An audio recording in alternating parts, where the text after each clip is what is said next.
the storm will pass. It feels like just yesterday I was sitting at my friend's dining room table complaining about the worries that came with moving into my first apartment. At the time, I was only making about $10 an hour.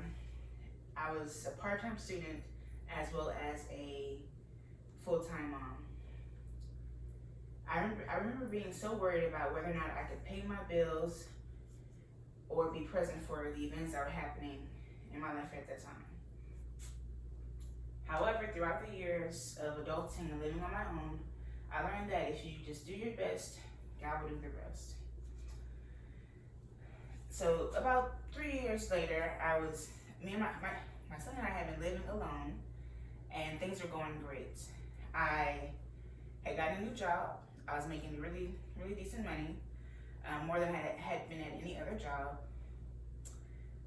School was going great. I was doing well in all my classes, and I just really genuinely enjoyed the peace that came with being in my own space.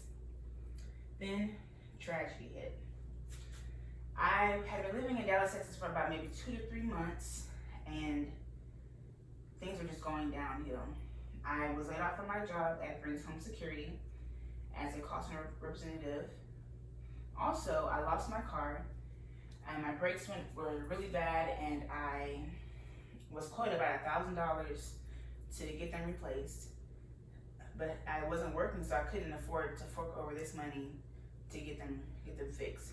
So I resulted to riding my bike back and forth to take Ryan to school, as well as handle any and other errand that I had. Let's see.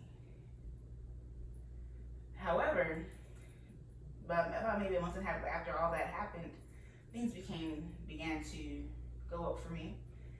I found a new job where I wasn't tired to making calls all day.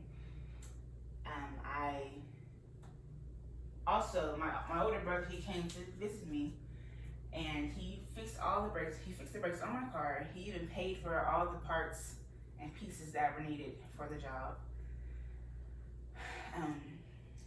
So after all that happened, I realized, as I look back on it, if you just do your best, God will do the rest. Troubles, they come and go. So anytime that I think about a decision that needs to be made in my life, I just look back to the conversation that I had with my friend at the table, and I just say, Jay, if you do your best, God will do the